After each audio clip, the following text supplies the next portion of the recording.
Hello, everyone. I'm John O'Loughlin. Welcome to McDuff Lives. I'm John, and yeah, I already told you who I am. I'm John O'Loughlin.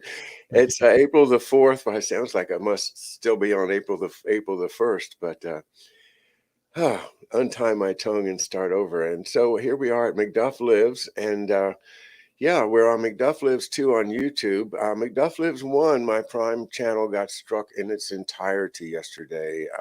RIP to my big channel, 7,500 subscribers, because we keep talking about the truth, and they don't want to hear the truth at YouTube. So we're on Rumble, and we're building our following here on the Rumble channel. We are going to stay on McDuff Lives 2 just because YouTube has a big reach, and we're going to try to stay there and keep in touch with people that way. But let everybody know we are on Rumble now, and we're also broadcasting on Facebook, which is really building up a good audience for us. Well, Harley, excuse me for the little tech advice at the beginning of the show, but it's a big deal, and we've lost touch with 7,000 people just because of our efforts to talk about the truth and speak without feeling that we have Big Brother breathing down our necks. So anyway, welcome to you, and thanks for joining me again. It's always a great pleasure, sir. Well, I'm well aware of what you're talking about because we find that on Facebook, and you may run into this on Facebook, I had built up an audience, a daily audience of about 40,000 plus viewers. And then all of a sudden it fell to 30,000, 20,000, and then below 10,000. And people kept writing to me, where do I find you? What happened? I used to click here and now you're not there anymore. So that's the world we live in. And, if you want to get more clicks, you can lie, and they'll let you do that, but it's not worth it. The fight to have the truth get out is really the battle. I can tell you on that very interesting yesterday, my wife ran into Annalena Baerbock at a shopping mall in Potsdam. Baerbock is the German foreign minister who claims we're at war with Russia. She's a leading green activist, war hawk. And so my wife was shocked at first, and then she went up to her and she said, how can you justify the indictment of Putin by the International Criminal Court when nothing has ever been done against George W. Bush or Obama for all the people they killed? And Baerbock looked at her a little bit shocked and then said, I can't discuss that now. I'm shopping. And then two security guards got between her and my wife, and that was the end of the discussion. But it's always important to confront people and let them know that people are watching what they're doing. You guys are getting famous for that. Jose Vega of the American version of the LaRouche organization has been making a big splash. Anastasia Battle, and of course our friend Diane Sayre, in the forefront of doing exactly what you did. As you've told me before, that you were one of those young people out there with bullhorns and standing on the soapbox trying to get people to listen, and attacking in your own way the narrative of those times. And well, you'll appreciate this one, John. And I think it was 1972 or 73 rather. Dean Rusk was being invited to give a talk at the University of North Carolina, Charlotte. And so before he got up to get the award they were giving him and to give the talk, I jumped up on stage. I took the microphone and I said, I'd like to welcome everyone to this event with the former Secretary of State, Dean Rusk. Let me catch you up a little bit on what he's been doing since he left his position as the Secretary of State. And I went through how he had been in a series of meetings to talk about how to escalate the threats against the Soviet Union. And he was standing right next to me, and he lit a cigarette and his hand was shaking. And then he eventually came, they dragged me off the stage, and he went to the mic and he said, I couldn't tell if he was saying I was a Nazi or a communist. Well, 4 years later, we published the book Dope Incorporated, and Rusk was a professor at the University of Georgia on international law. And I contacted him and asked him if I could give a talk on the book Dope Incorporated. So he said, sure, come on in. So I went before his law school class. And when I walked in the room, he gave me one of those looks like, do I know you? And after I gave the talk, he was very warm. He said, "This is really interesting information about international drug trafficking, BCCI, and so on." But then as I was leaving, he pulled me toward him and said, "I do know you, don't I?" And I said, "Yes, I introduced you at the University of North Carolina, Charlotte about 4 years ago." And he said, "Yeah, I don't forget a face." And he said, "Why don't you leave this office right now?" Okay, so now Jose and the rest of the gang are carrying on the tradition while you and I hold the fort here in our various offices here. I'm delighted to have a studio where I can just come and turn on the lights and turn on the PA, and I mean the audio, and fire it up and go. A lot of our journalist friends are out on the road and have equipment that they have to set up every time, and Yeah. it's one of the benefits of having the studio here. Um, well, you guys have been at the forefront of, in my opinion, the forefront of trying to convince the world that the United States doesn't have to be the leading power in the world anymore, that the US dollar doesn't have to dominate the trade of the entire planet. And now it seems to be happening.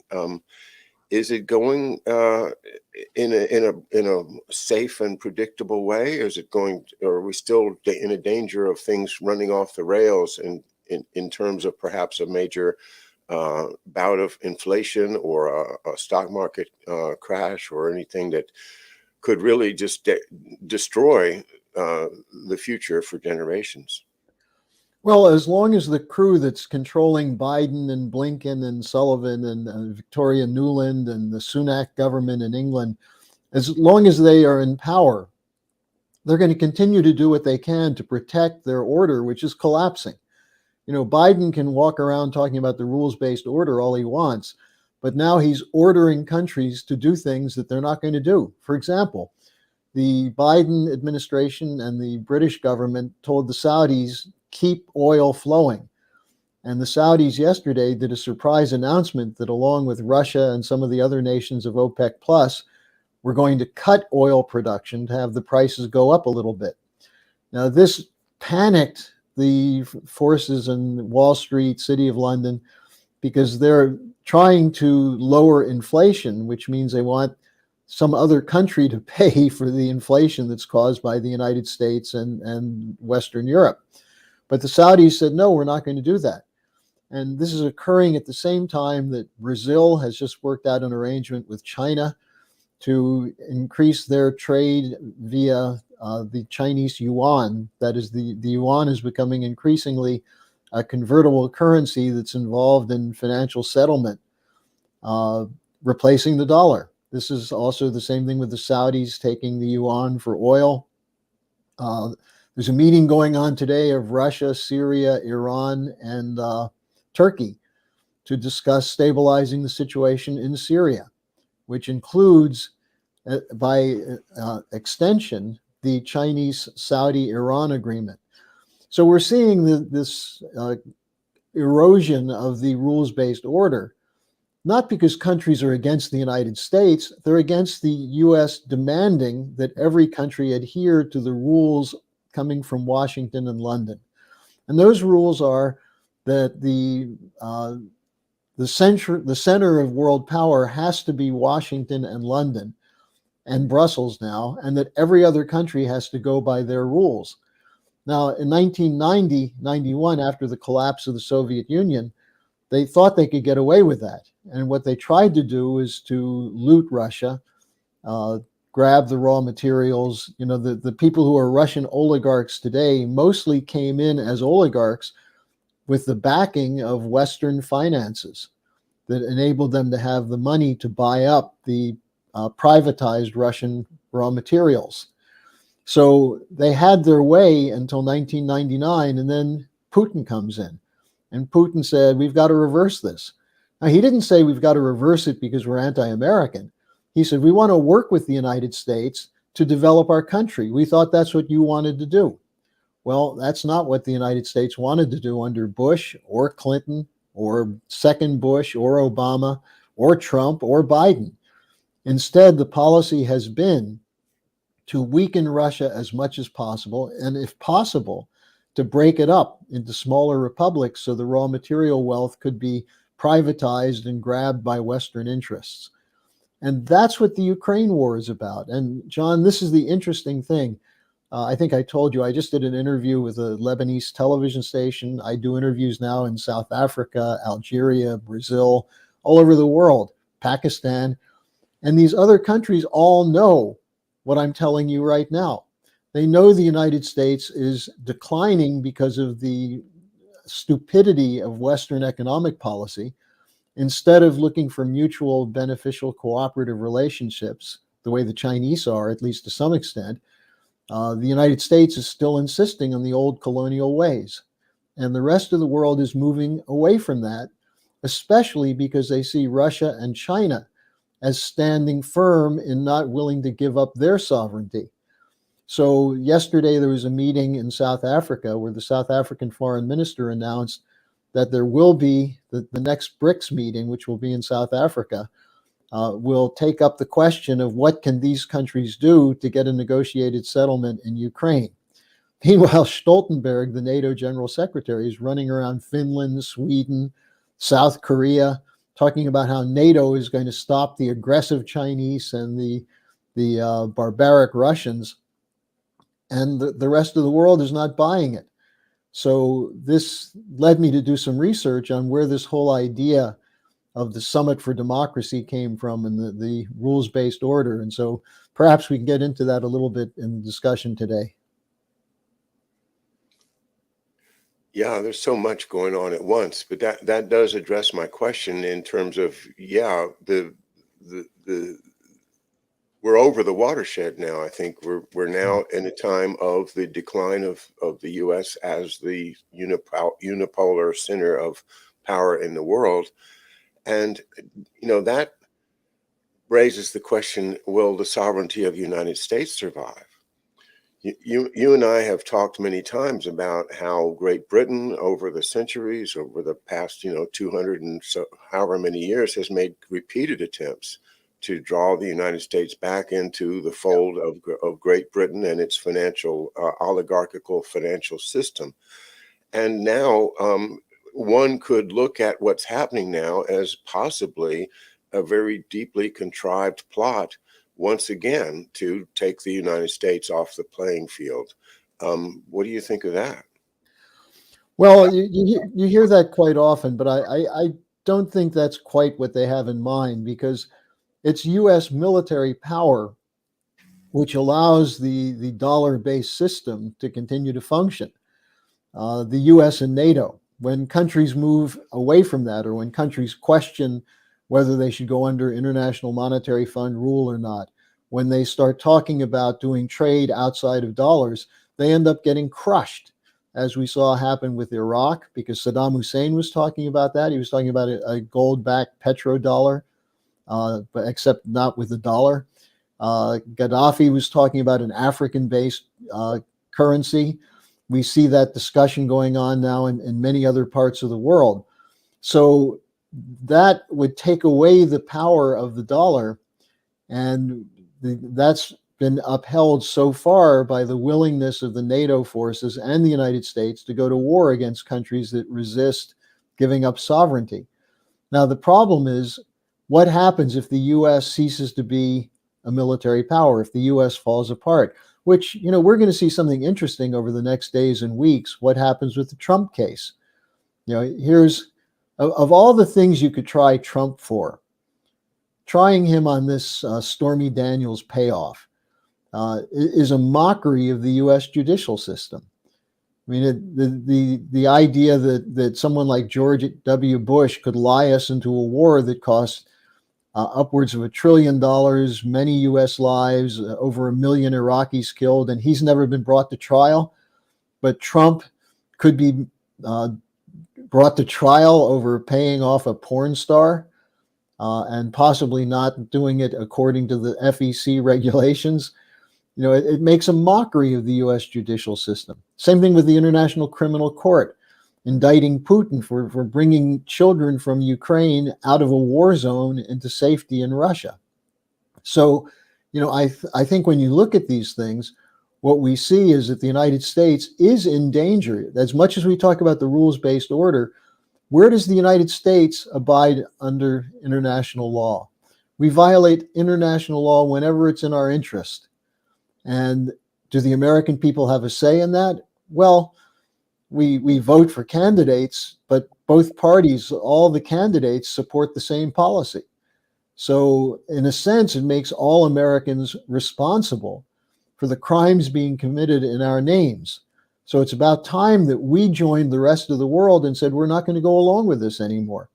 It's not in our interest to starve children in Afghanistan or Yemen or Iraq or Libya.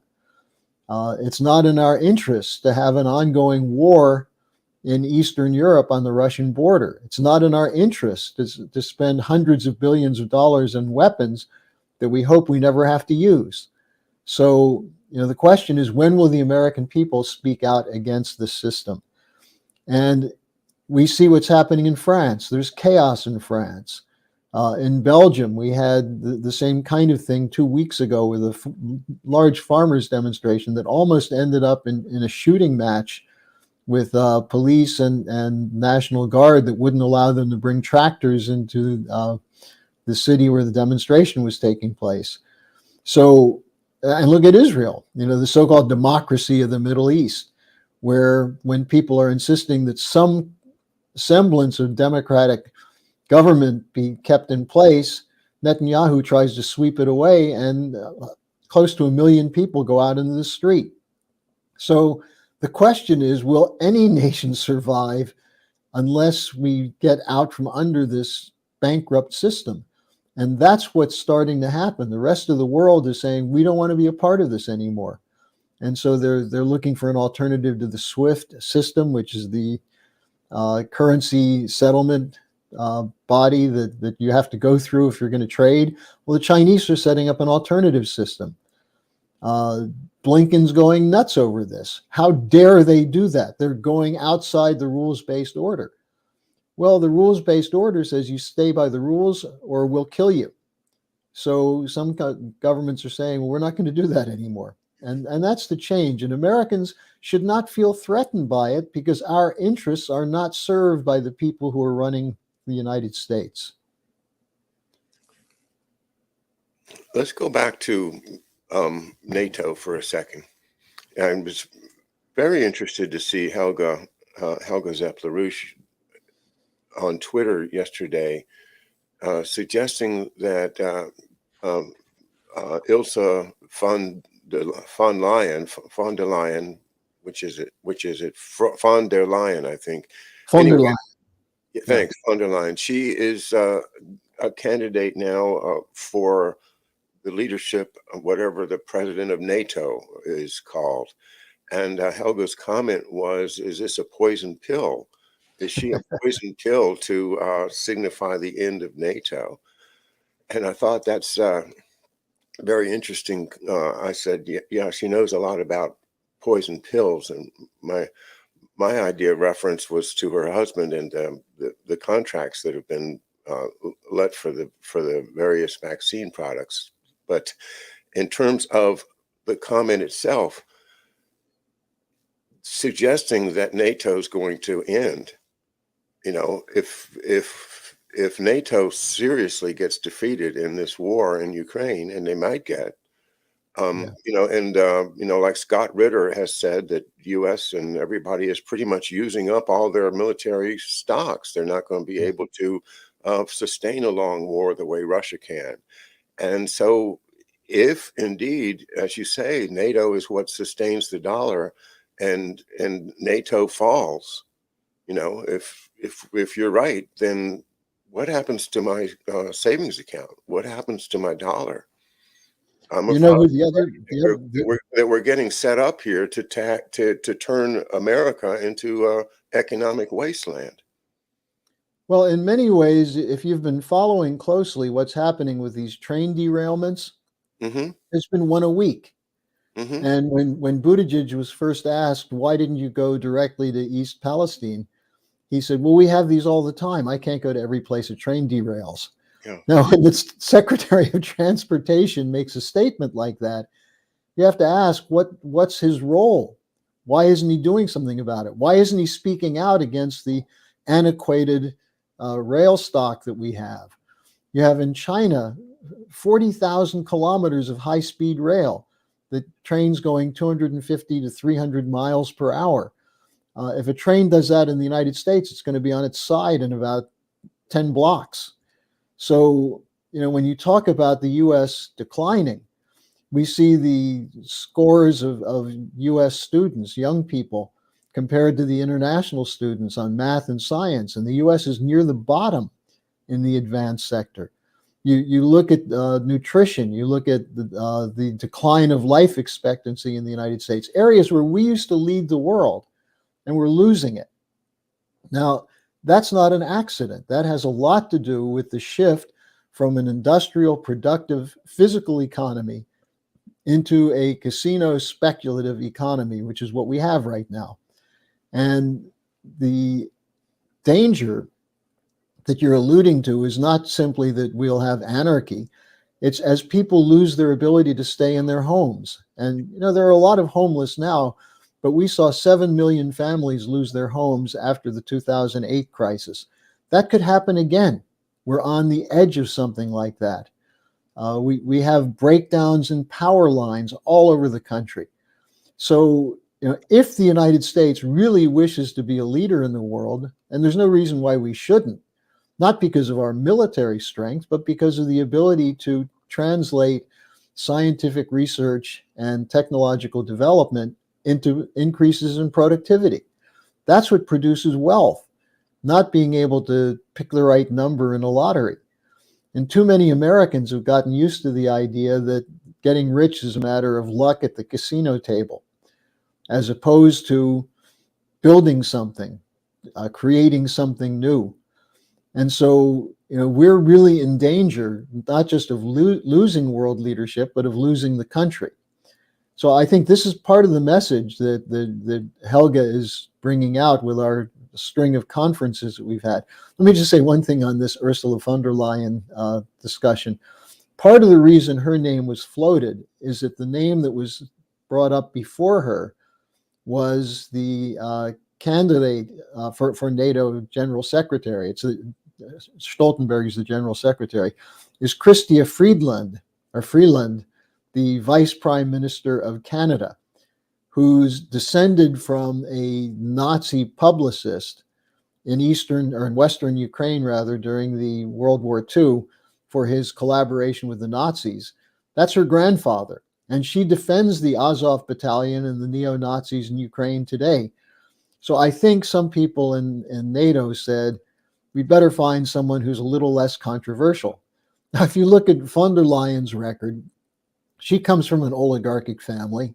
Albrecht, her husband, is a part of the old German Holy Roman Empire nobility. Von der Leyen, with the von in front of her name, that's the families that are related to royalty. But her policies have been a disaster for Europe. So why would you want to put someone like that in charge of NATO? And it's from that standpoint that Helga's looking at this. Maybe it's time that some of the NATO people are raising the question of changing the direction of NATO. Now, this is going to have to happen because NATO is not going to win the war in Ukraine. You can't defeat a nuclear power like Russia unless you're willing to go to nuclear war. And the idea that the Russians are preparing for a nuclear war is absurd. The Russians are preparing to defend their nation if the NATO countries continue to escalate against them. And we're seeing signs of that with the bomb attack on a Russian blogger in St. Petersburg, some attacks into Russia, the Nord Stream pipeline. Imagine if those kind of things were being done to the United States, what we would have done. Marco Rubio would be bursting veins in his head, standing up on his desk, shouting, "We have to go to war." Lindsey Graham, nuke them, nuke them. Putin's been very restrained. And I think that and it's largely because he knows they can't defeat Russia. but that he'd rather have a negotiated settlement, but you can't do that with Biden and Blinken and these guys. How far back do Putin and Henry Kissinger go? And to what extent do you think Putin is influenced by advice he gets from Henry Kissinger even to today? I think zero. I think Putin pays attention to what's being said. He listens to these guys, but he's got his own compass. His view is rooted in the idea of Russian history. Russia as a nation with very clear interests, and a nation that has had to stand up for those interests in the past. He knows Kissinger very well. Kissinger was the one who was advising Nixon initially to side with Russia because of his fear of China. Then he urged Nixon to go to China to turn China against Russia. So Putin knows the games of realpolitik played by Kissinger, but listening to him doesn't cause any problems. Now, there are people who say Putin is controlled by Klaus Schwab. That's completely absurd. Klaus Schwab is not an independent actor. If you go back, John, in the post-war period, you'll see certain consistent trends. And these are largely, when it comes to the West, related to the think tanks and the societies and clubs from Wall Street, Chicago, and London, which have a consistent pattern of trying to figure out how to prevent a Russia-China alliance, a Russia-German alliance, and how to grab as much of the world's raw materials as possible. And that's what we're up against. That's what we're dealing with right now. And that's why I said I just did this investigation into where the idea of the Summit for Democracy comes from. And it goes back initially to George Kennan, who was famous for his long telegram and the containment policy against Russia. He was the first director of the policy planning division of the State Department. He was followed by Paul Nitze, who was a Wall Street banker and a real war hawk. But other people who headed the policy planning division include Jake Sullivan, Anne Marie Slaughter, who was the militarist behind the Obama administration, Paul Wolfowitz. There's a whole crew of these guys, and they were the ones who came up with the idea of the Summit for Democracy, to divide the world between the so-called authoritarian states and the democratic states, and get the democratic states to oppose the so-called authoritarian states. And how to do it? With programs like the responsibility to protect, and now they're putting forward something called the right to assist. The right to assist. In other words, if you have a country that you think is violating human rights, you have a right to intervene, to do whatever is necessary to overcome that. And so they're now asserting a violation of this idea of non-interference in other nations' affairs, and openly asserting it as a new doctrine, the so-called right to assist. That was in the paper that was presented by the Atlantic Council at the most recent summit. So these guys have no shame. And the thing you have to ask is, do they ever listen to what they're saying? Do they see how other people are responding against what they're doing? Do they have any ability to reflect on what they're saying and doing? And the answer is, if they do, it doesn't matter, because they're going to keep doing the same thing. And that's why, to answer your question from before, that's why it's a dangerous moment. The Russians are not going to surrender their sovereignty. They're not going to accept the idea that NATO has a right to intervene on the Russian border in a situation in which Russian citizens are under attack. And so that's why we come to a point where the question is, who blinks first?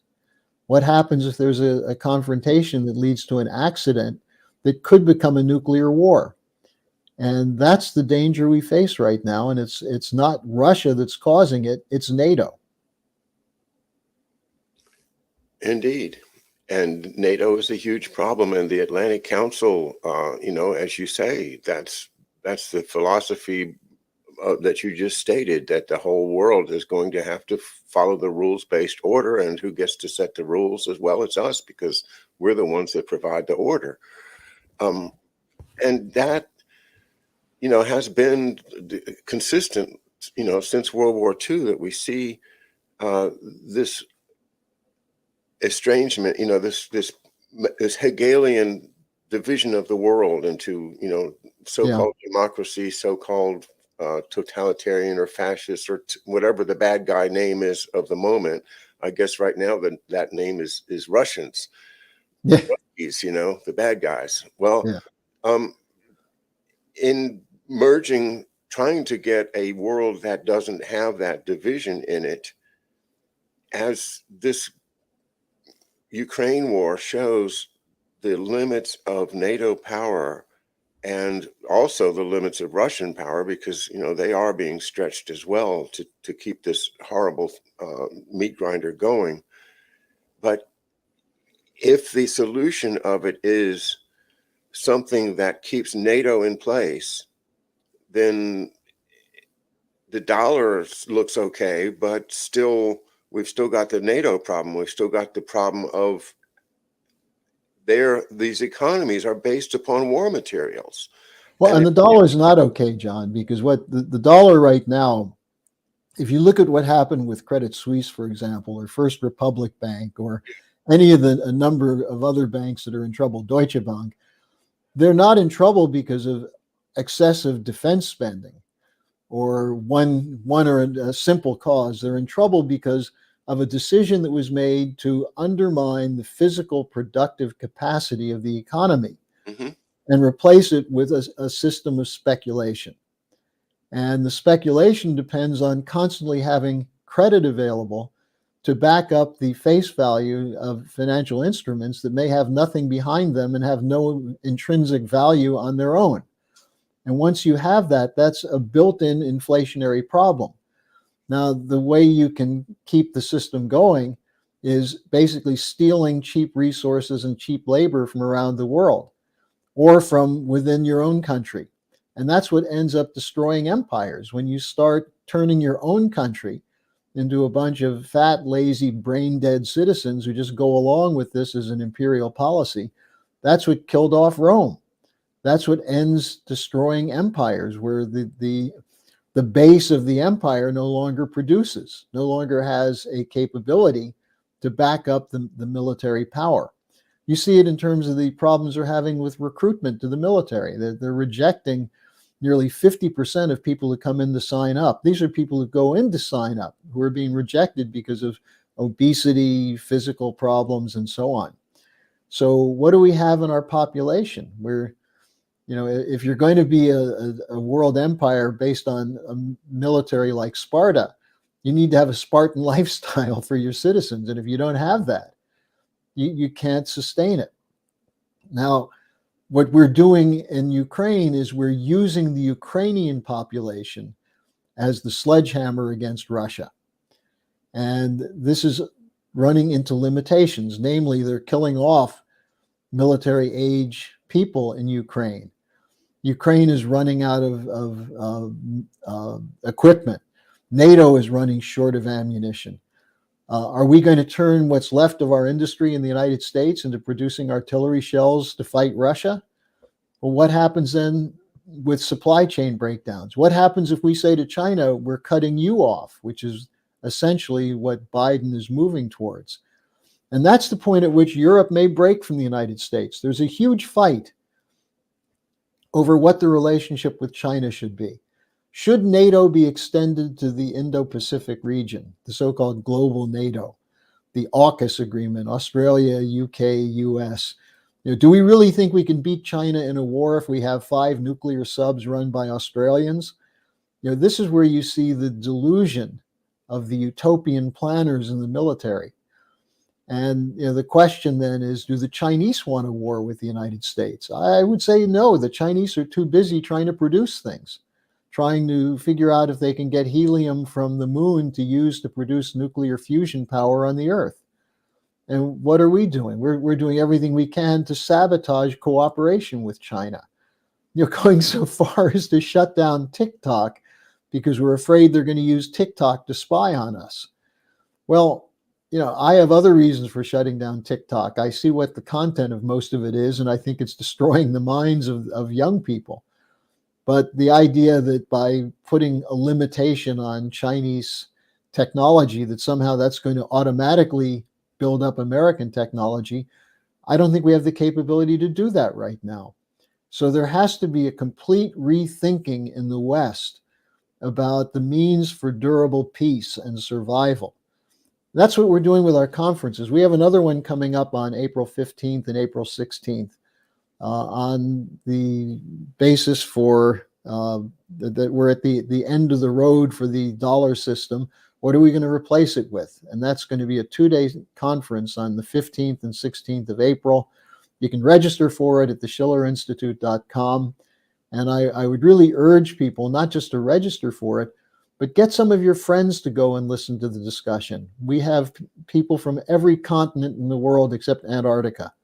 And we have speakers from South America, from Mexico, from Africa, from the Middle East, from South Asia, from China, from Russia, from Germany, Italy, France.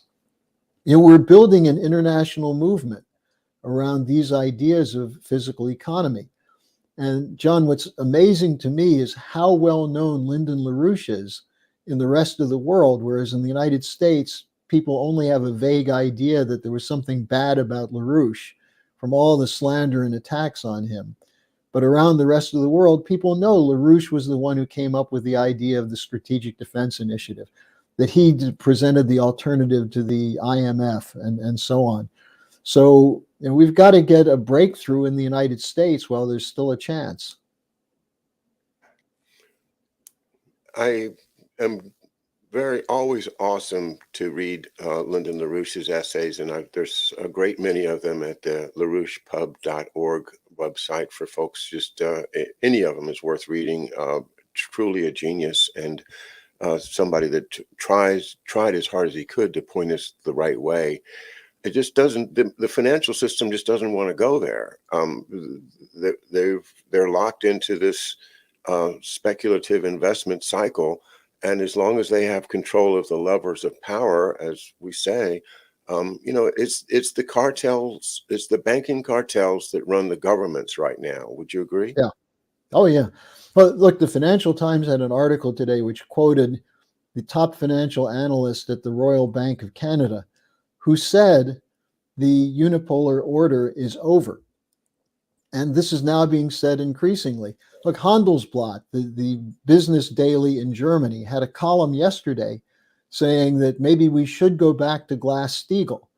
Now, when we were, even before the collapse of 2008, LaRouche was saying we've got to go back to Glass-Steagall. Everyone said, forget it. We need free markets. We need deregulation. We need privatization. Now, even in the German neoliberal financial daily, they're talking about Glass-Steagall. The Wall Street Journal had an op-ed which mentioned Glass-Steagall as one option. Now, why is that an option? Why is it that the financial community is resisting that? Well, because most of the people who are in these banks have their bonuses depending on how much money they can make through speculation for their bank. If you take the commercial banking system away from the investment banking, cut off the huge volume of money that's available to them through the commercial banks, they're not going to be able to back up anything. They're going to have huge losses exposed.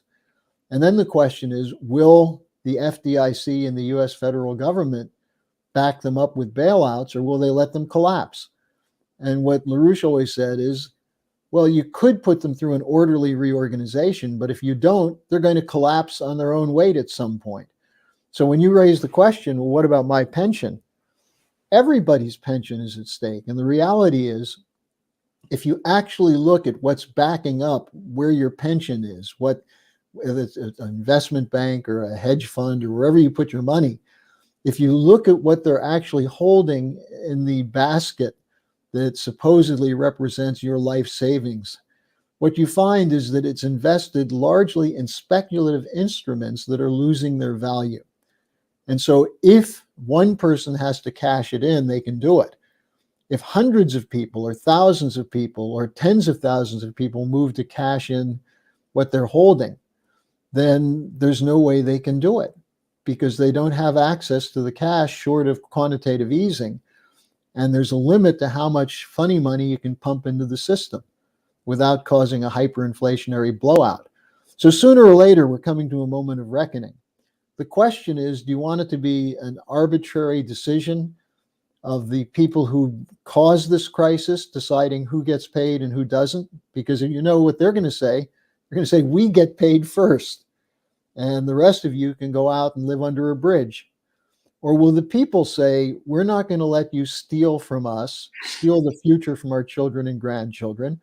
You did this. You eat the losses. We want a new system that extends credit for the purpose of rebuilding our infrastructure and our physical economy.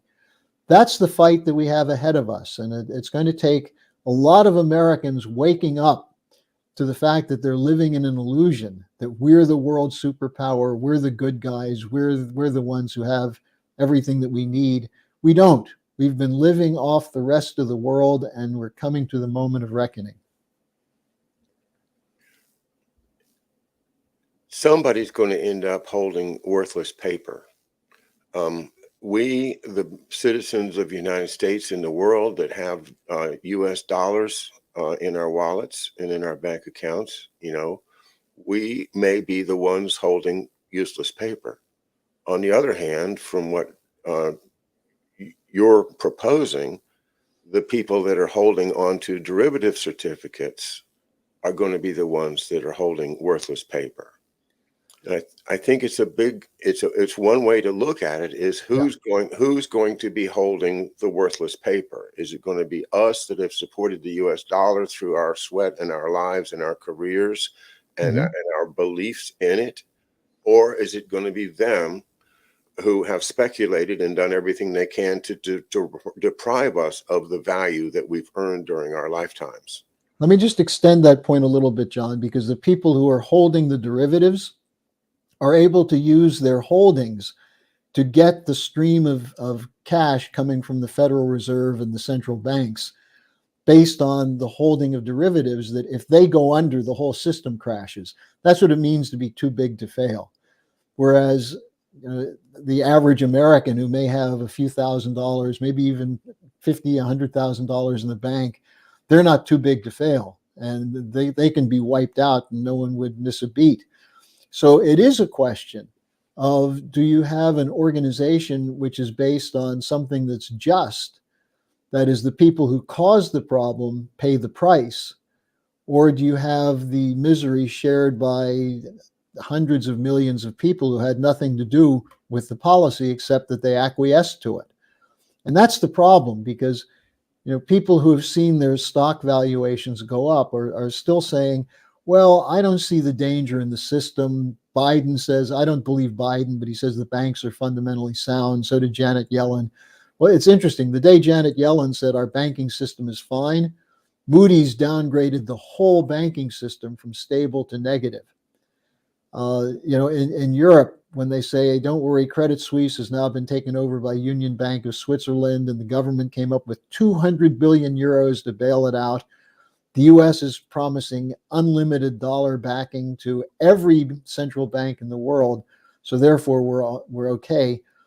Well, we're okay until you start having a domino collapse of the derivatives. And that's something that is not only not far-fetched, but it's something that could happen any day now. I'm not predicting it, because you can't predict these things precisely. But you do know the difference between if you have a currency which is backed by something real, or a currency that can have the rug pulled out from under it in a moment, as we've done. The US has done repeatedly to countries like Zaire and Zambia and Thailand during the Asia crisis, where people saw their hard-earned savings evaporate overnight. Or the 2008 housing crisis, where people who worked hard and put money aside to buy a home and went in for these exotic mortgages, all of a sudden found that not only was their house value devalued by 50%, but they were getting their loans called in. So that's the kind of situation we face that could go into an uncontrollable crisis. And then are you going to rely on Janet Yellen or the head of the Federal Reserve, Jerome Powell, to bail it out? Well, that's the problem we have. And people have to learn a little bit about economics and maybe be a little bit humble and admit you know nothing about it. Even if your stock valuations went through the roof, that's not because you were a genius. It's because you were the beneficiary of a bad system that was producing billionaires while you made a few thousand. Can our system be corrected before it crashes? That's the big question. And I'll tell you what's interesting about that. More than the American people are focused on that. We see people in Brazil and China and South Africa and Saudi Arabia. The Saudis, whoever thought the Saudis would abandon the United States? Blinken told them, don't decrease your oil production. And the Saudis basically said, take a walk. We're not listening to you anymore. The rest of the world is looking at this and they're saying, why would we keep our money in dollars when the United States can just seize the money the way they did with Russia? So China has dumped over $200 million worth of treasuries in the last year. Japan, I don't have the figures in front of me. I think Japan sold off 189, is it billion? Maybe. Well, they're selling off huge amounts of treasuries in these countries. And the reason is because they no longer trust the United States to back it up. Now, meanwhile, Americans are being steamrolled into putting money into CDs and treasuries because the valuation is a little bit higher right now. And they think, well, maybe it's a hedge against inflation. Well, if inflation is 10% and you can get 5% return by moving to a CD, well, you're not losing as much. But what if the inflation jumps to 20, 30, 40%, which it could? Then you're losing virtually everything. So the question is not, how can I be safe as an individual? It's how can we safeguard the future of our country so everyone can be safe? Because no one's safe if everyone's at risk of this kind of domino-style collapse. Ask not what your country can do for you. Ask what you can do for your country. Yeah. Well, I remember back in 2007 when things were starting to get crazy, and there was a huge, hundreds of points lost in the Dow. It was like really scary. And I thought, not for the first time that, this whole thing could crash if everybody runs out of the market all at once. But we don't. Why not? Because, well, yeah, I might personally be wise to pull all my money out today and maybe, yeah, it'll come back sooner or later. So I could maybe make a profit when I come back into the market later. But I'm going to leave it in there.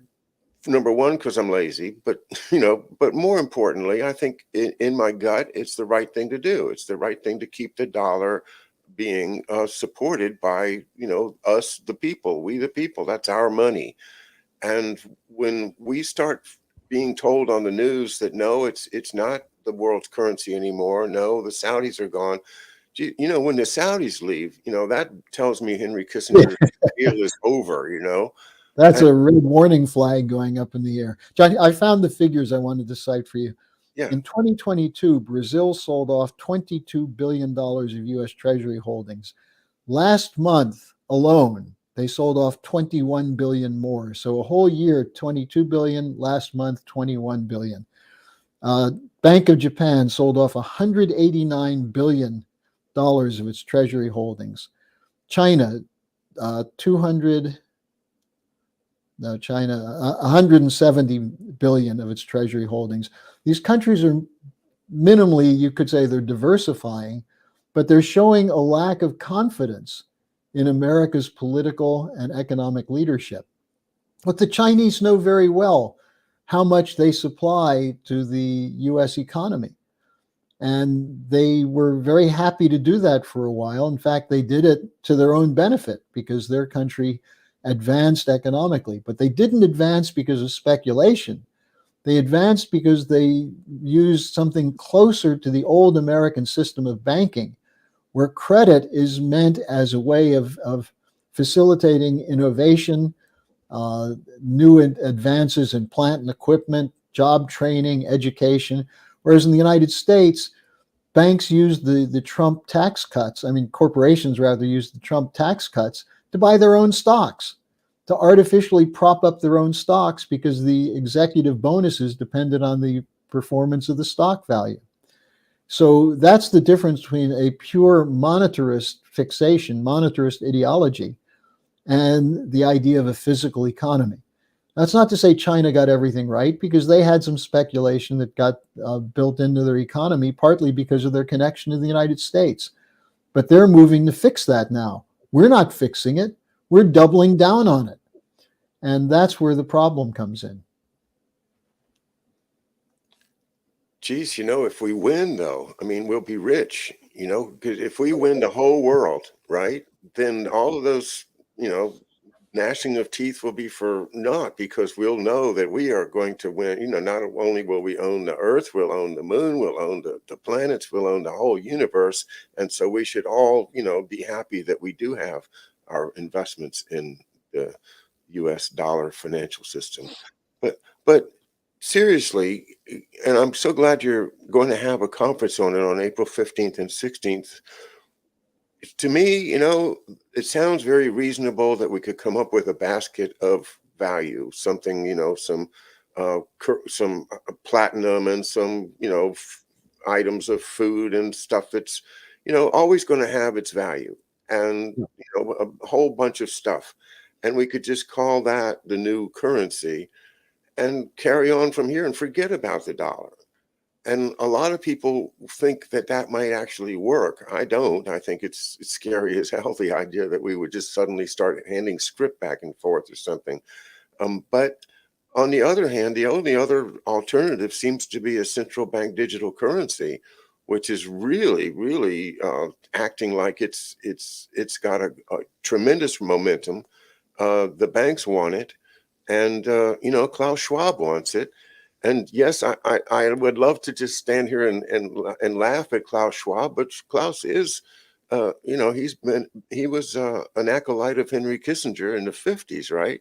So we Well, have and he's the spokesman. He's a spokesman for the corporate cartels right now. So okay. he's got a lot backing him up. But the whole problem with that is that it's based on the idea that ultimately everyone will accept it, that every nation will have no option but to accept it. Hmm. But if you see a new system coming into being, even with the United States trying to stop it, we can't stop it. We couldn't stop the Saudis from cutting their oil production. Now, we could cause some trouble for Saudi Arabia, but that would have a disruptive effect on what's left of the US economy. So you run up against a reality at a certain point, which is that there's only so many dirty operations you can run, only so many pipelines you can blow up and leaders you can kill before you run into genuine resistance that's based on a different conception. And I'm not expecting Blinken or Biden or any of the Republican leadership, to Mitch McConnell or even Donald Trump, to adopt a competent American system economic policy. But the potential is there. I was just reading a report, which will be up on our website tomorrow, by Mark Chesney, who's one of the top Swiss analysts. And he said, look, we've got to face it. This system isn't going to survive this way. This new system coming into existence has a chance to do what we thought we were doing 20 years ago, namely providing the whole world with a stable basis for development. So there are people discussing this, thinking about this. This is why de Gaulle was so important in France, and why people are now going back and reading what de Gaulle talked about. So, John, something has to change. Now, the question is, are we too lazy or too arrogant to recognize that we're part of the problem and get up and do something different? And that's why I get up every morning, because I want to give people a sense of the potential that exists because of human creativity, that we can figure these things out. There are better ways to do it. And the only reason we're not doing it better is because we give in to the idea of comfort and having a place to put our head down at night. And what happens when you lose that? Well, usually it's too late for the person who's lost it to play a role. But we're caught in a Hegelian dialectic of many dimensions. And here in this country, the idea that a Democrat might switch over and vote for Trump, or a Trump person might switch over and vote for a Democrat for president next year is ludicrous. And what's the effect of this indictment of Trump? We spoke about it at the top of the hour. Is it getting any play in Europe? Are people outraged? Are they laughing at it, or is it just not on the radar? Well, in Europe, people think that Trump was against Europe. Now what's happening is many people in Europe are saying maybe Trump was right about NATO. It's highly complex. I just wrote a column about it and said that context is everything. You have to understand, why was Trump destabilized in the first place with Russiagate? Because he did represent, at least in his statements, an alternative to the rules-based order. But he was never able to fulfill it because of his limitations, and because of the limitations placed on him by the way the system operated. So can we change the system? That's the issue. Can Trump change it? I mean, he had a chance and he didn't. Maybe if he comes back in, he'd be different, but he should start listening to people like you and me instead of people like Mnuchin and Bolton. Well, people like you and me don't seem to be in the running for the next presidency of the United States, but we should be. And well, let's just keep fighting for our ideas to appear in the presidential campaign. That's right. And it's so complicated, but I am really concerned about the U.S. I think that we are going to be heading to a fight over whether it's going to be CBDC or something else, and what else it might be. Who knows? A basket of commodities, a basket of other currencies. Local barter. And the problem now is that not many people have farms. So where do you go to barter?